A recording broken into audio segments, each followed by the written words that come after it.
31. Thy bosom is endeared with all hearts which I, by lacking, hath supposed dead. And there reigns love and all love's loving parts, and all those friends which I thought buried.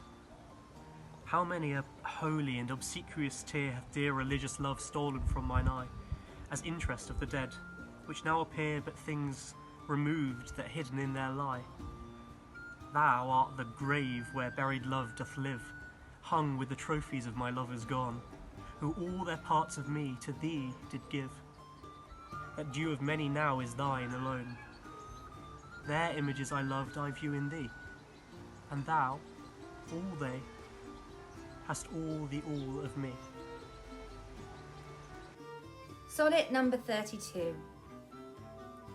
If thou survive my well-contented day, when that child death my bones with dust shall cover, and shalt by fortune once more resurvey these poor rude lines of thy deceased lover, compare them with the bettering of the time, and though they be outstripped by every pen, reserve them for my love, not for their rhyme, exceeded by the height of happier men. O then vouchsafe me but this loving thought. Had my friend's muse grown with this growing age, a dearer birth than this his love had brought, to march in ranks of better equipage. But since he died, and poets better prove, theirs for their style I'll read, his for his love. Sonnet 33. Full many a glorious morning have I seen flatter the mountain tops with sovereign eye, kissing with golden face the meadows green, gilding pale streams with heavenly alchemy. Anon, permit the basest clouds to ride with ugly rack on his celestial face, and from the forlorn world his visage hide, stealing unseen to west with this disgrace. Even so my sun one early morn did shine with all triumphant splendour on my brow. But out, alack, he was but 1 hour mine. The region cloud hath masked him from me now, yet him for this my love no whit disdaineth. Sons of the world may stain when heaven's sun staineth. Sonnet 34. Why didst thou promise such a beauteous day, and make me travel forth without my cloak, to let base clouds o'ertake me in my way, hiding thy bravery in their rotten smoke? 'Tis not enough that through the cloud thou break, to dry the rain on my storm-beaten face. For no man well of such a self can speak, that heals the wound and cures not the disgrace. Nor can thy shame give physic to my grief. Though thou repent, yet I have still the loss. The offender's sorrow lends but weak relief to him that bears the strong offence's cross. Ah, but those tears are pearl which thy love sheds, and they are rich, and ransom all ill deeds. No more be grieved at that which thou hast done. Roses have thorns, and silver fountains mud. Clouds and eclipses stain both moon and sun, and loathsome canker lives in sweetest bud. All men make faults, and even I in this, authorizing thy trespass with compare. Myself corrupting, salving thy amiss, excusing thy sins for more than thy sins are. For to thy sensual fault I bring incense. Thy adverse party is thy advocate, and 'gainst myself a lawful plea commence. Such civil war is in my love and hate, that I an accessory needs must be to that sweet thief which sourly robs from me. Sonnet number 36. Let me confess that we two must be twain, although our undivided loves are one. So shall those blots that do with me remain, without thy help, by me be borne alone. In our two loves there is but one respect, though in our lives a separable spite, which, though it alter not love's sole effect, yet doth it steal sweet hours from love's delight. I may not evermore acknowledge thee, lest my bewailed guilt should do thee shame, nor thou with public kindness honour me, unless thou take that honour from thy name. But do not so. I love thee in such sort, as thou being mine, mine is thy good report. Sonnet 37. As a decrepit father takes delight to see his active child do deeds of youth, so I made lame by fortune's dearest spite, take all my comforts of my worth and truth. For whether beauty, birth, or wealth, or wit, or any of these, or all, or more, entitled in thy parts do crowned sit, I make my love engrafted to this store. So then I am not lame, poor, nor despised, whilst that this shadow doth such substance give, that I in thy abundance am sufficed, and by a part of all thy glory live. Look what is best, that best I wish in thee. This wish I have, then 10 times happy me.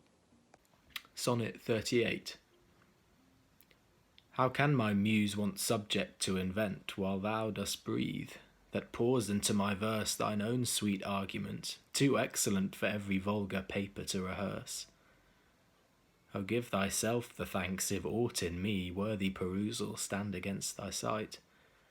For who so dumb that cannot write to thee while thou thyself dost give invention light? Be thou the 10th muse, 10 times more in worth than those old 9 which rhymers invocate. And he that calls on thee, let him bring forth eternal numbers to outlive long date.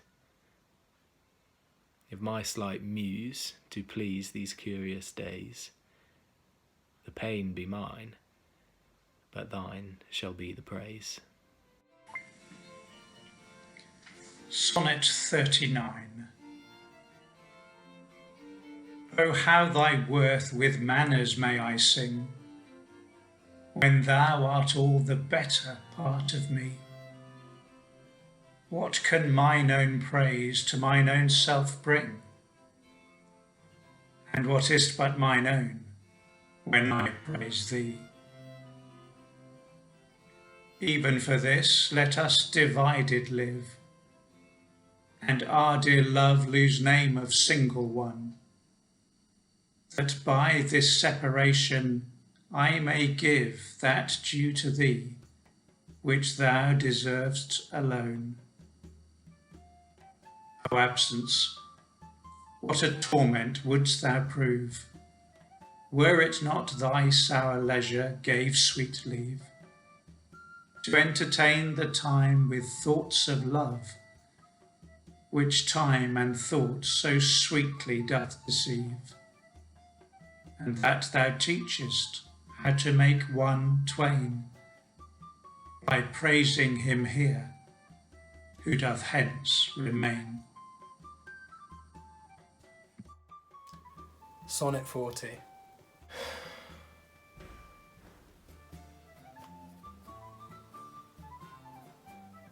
Take all my loves, my love, yea, take them all. What hast thou then more than thou hadst before? No love, my love, that thou mayest true love call. All mine was thine before thou hadst this small. Then if for my love thou my love receiv'st, I cannot blame thee for my love thou used, but yet be blamed if thou thyself deceiv'st by wilful taste of what thyself refused.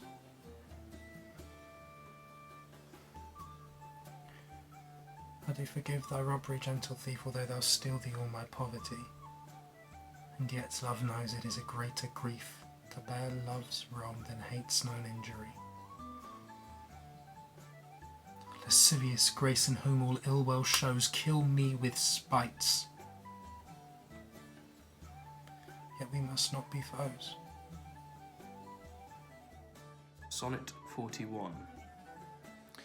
Those pretty wrongs that liberty commits, when I am sometime absent from thy heart, thy beauty in thy years full well befits, for still temptation follows where thou art.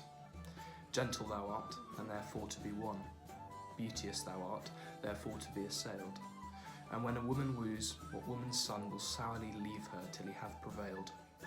Ay me, but yet thou mightst my seat forbear, and chide thy beauty and thy straying youth, who lead thee in their riot even there, where thou art forced to break a twofold truth. Hers by thy beauty, tempting her to thee, thine by thy beauty, being false to me. Sonnet 42 by William Shakespeare. That thou hast her is not all my grief, and yet it may be said I loved her dearly. That she hath the ease of my wailing chief, a loss in love that touches me more nearly. Loving offenders thus I will excuse ye. Thou dost love her because thou knowest I love her. And for my sake even so doth she abuse me, suffering my friend for my sake to approve her. If I lose thee, my loss is my love's gain, and losing her, my friend have found that loss. Both find each other, and I lose both twain, and both for my sake lay on me this cross. But here's the joy, my friend and I are one. Sweet flattery, then she loves but me alone. Number 43. When most I wink, then do mine eyes best see. For all the day they view things unrespected. But when I sleep, in dreams they look on thee, and darkly bright are bright in dark directed. Then thou, whose shadow shadows doth make bright, how would thy shadow's form happy show to the clear day with thy much clearer light, when to unseeing eyes thy shade shines so? How would, I say, mine eyes be blessed made by looking on thee in the living day, when in dead night thy fair imperfect shade through heavy sleep on sightless eyes doth stay. All days are nights to see, till I see thee, and nights bright days, when dreams do show thee me.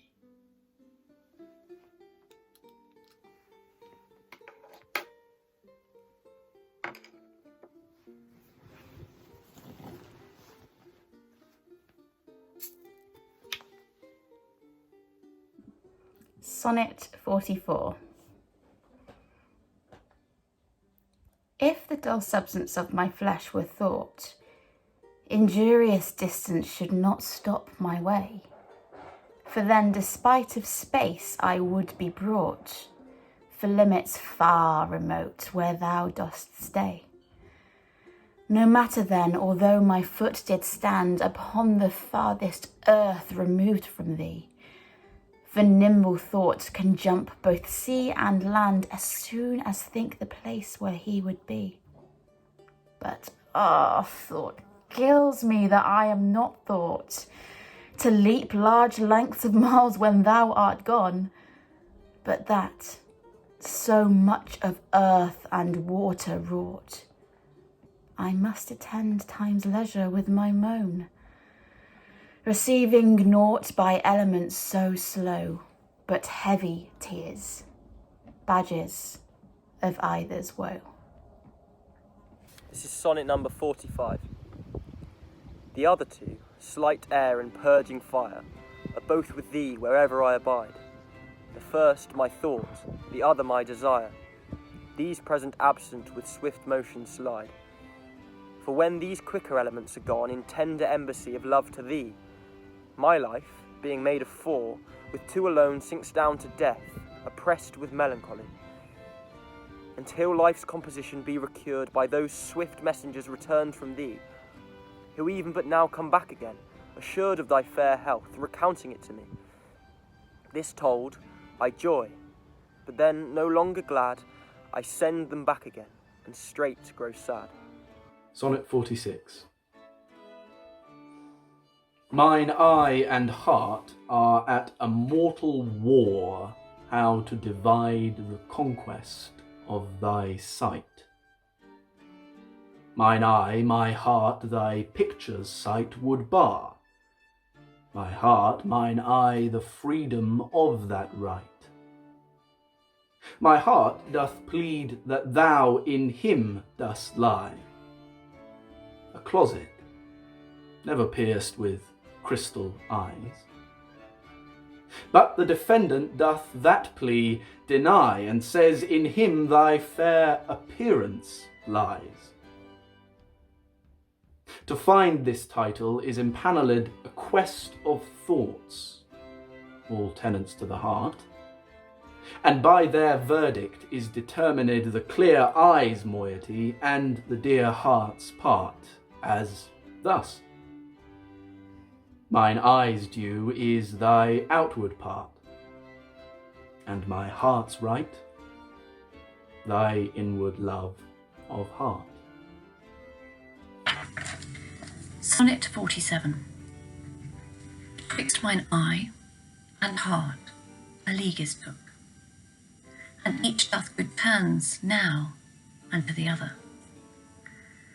When that mine eye is famished for a look, or heart in love with sighs himself doth smother with my love's picture, then my eye doth feast, and to the painted banquet bids my heart. Another time, mine eye is my heart's guest, and in his thoughts of love doth share a part.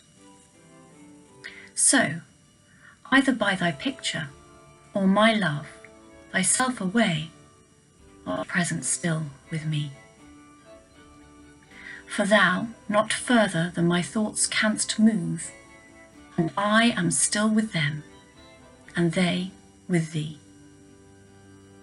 Or, if they sleep, thy picture in my sight awakes my heart, the heart's and eyes' delight. Sonnet 48. How careful was I, when I took my way, each trifle under truest bars to thrust, that to my use it might unused stay from hands of falsehood in sure wards of trust. But thou, to whom my jewels trifles are, most worthy comfort, now my greatest grief, thou, best of dearest and mine only care, art left the prey of every vulgar thief. Thee have I not locked up in any chest, save where thou art not, though I feel thou art, within the gentle closure of my breast, from whence at pleasure thou mayst come and part. And even thence thou wilt be stolen, I fear, for truth proves thievish for a prize so dear. Sonnet number 49. Against that time, if ever that time come, when I shall see thee frown on my defects, when as thy love hath cast his utmost sum, called to that audit by advised respects. Against that time, when thou shalt strangely pass, and scarcely greet me with that sun thine eye, when love, converted from the thing it was, shall reasons find of settled gravity. Against that time do I ensconce me here, within the knowledge of mine own desert, and this, my hand, against myself uprear, to guard the lawful reasons on thy part. To leave poor me, thou hast the strength of laws, since why to love I can allege no cause. Sonnet 50.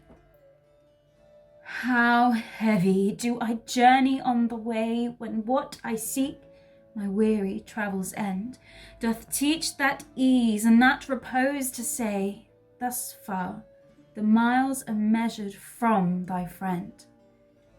The beast that bears me tired with my woe plods dully on to bear that weight in me, as if by some instinct the wretch did know his rider loved not speed being made from thee. The bloody spur cannot provoke him on, that sometimes anger thrusts into his hide, which heavily he answers with a groan, more sharp to me than spurring to his side. For that same groan doth put this in my mind, my grief lies onward, and my joy behind. Sonnet 51. Thus can my love excuse the slow offence of my dull bearer when from thee I speed. From where thou art, why should I haste me thence? Till I return of posting is no need. Oh, what excuse will my poor beast then find, when swift extremity can seem but slow? Then should I spur, though mounted on the wind, in winged speed no motion shall I know. Then can no horse with my desire keep pace. Therefore desire, of perfect love being made, shall neigh no dull flesh in his fiery race, but love, for love, thus shall excuse my jade, since from thee going he went wilful slow. Towards thee I'll run, and give him leave to go. Sonnet number 52. So am I as the rich, whose blessed key can bring him to his sweet uplocked treasure, the which he will not every hour survey, for blunting the fine point of seldom pleasure. Therefore a feast so solemn and so rare, since seldom coming in the long year set, like stones of worth they thinly placed are, or capped in jewels in the concanet. So is the time that keeps you as my chest, or as the wardrobe which the robe doth hide, to make some special instant special blessed by new unfolding his imprisoned pride. Blessed are you, whose worthiness gives scope, being had to triumph, being lacked to hope. Sonnet 53. What is your substance? Whereof are you made that millions of strange shadows on you tend? Since everyone hath everyone one shade, and you but one can every shadow lend. Describe Adonis, and the counterfeit is poorly imitated after you. On Helen's cheek all art of beauty set, and you in Grecian tires are painted new. Now speak of the spring, and foison of the year, the one doth shadow of your beauty show, the other as your bounty doth appear, and you in every blessed shape we know.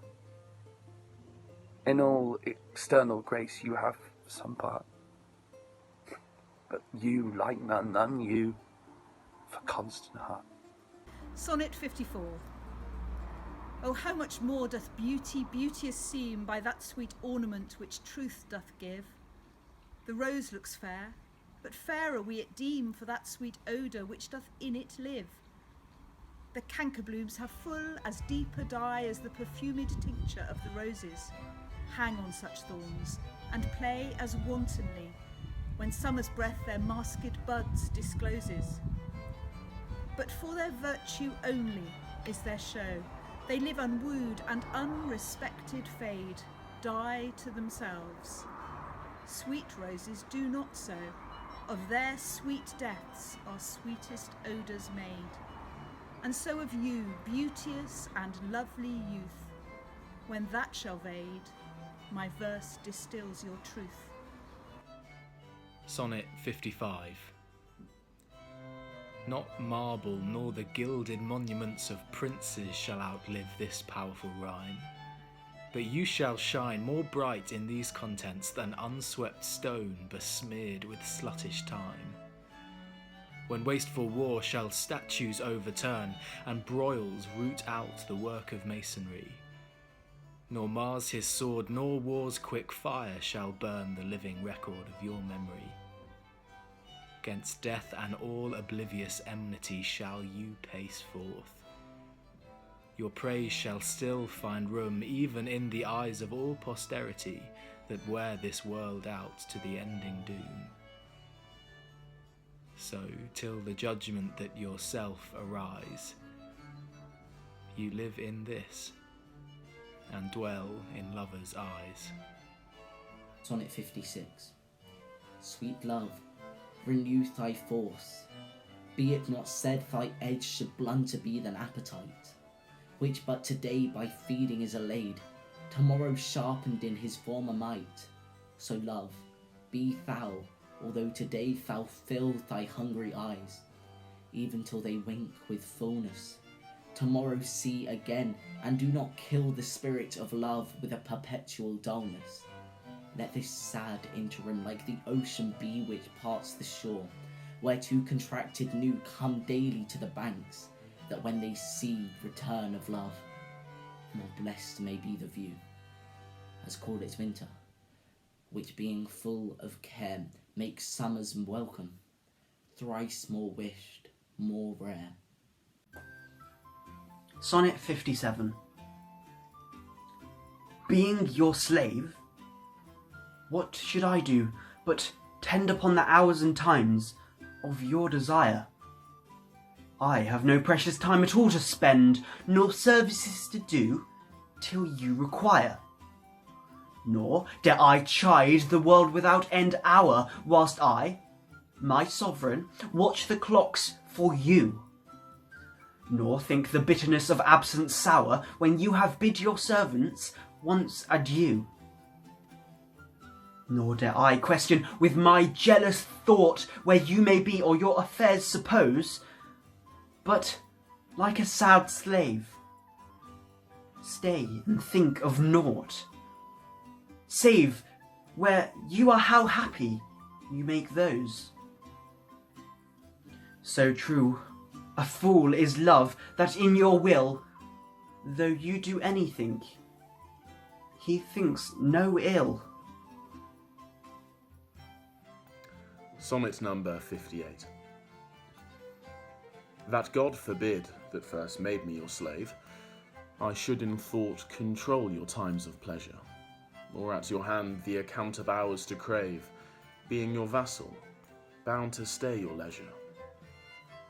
Oh, let me suffer, being at your beck, the imprisoned absence of your liberty, and patience tame to sufferance, bide each check, without accusing you of injury. Be where you list. Your charter is so strong that you yourself may privilege your time to what you will. To you it doth belong, yourself to pardon of self-doing crime. I am to wait, though waiting be so hell, not blame your pleasure, be it ill or well. Sonnet 59. If there be nothing new, but that which is hath been before, how are our brains beguiled, which labouring for invention bear amiss the second burthen of a former child?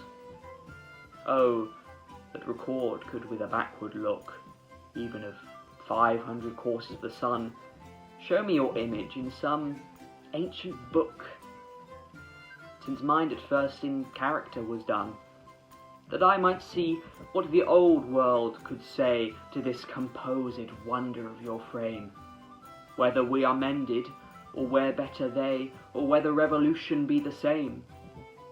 Oh, sure I am, the wits of former days to subjects worse have given admiring praise. Sonnet 60. Like as the waves make towards the pebbled shore, so do our minutes hasten to their end, each changing place with that which goes before, in sequent toil all forwards do contend. Nativity, once in the main of light, crawls to maturity, wherewith being crowned, crooked eclipses gainst his glory fight, and time that gave doth now his gift confound. Time doth transfix the flourish set on youth, and delves the parallels in beauty's brow, feeds on the rarities of nature's truth, and nothing stands but for his scythe to mow. And yet, to times in hope, my verse shall stand, praising thy worth, despite his cruel hand.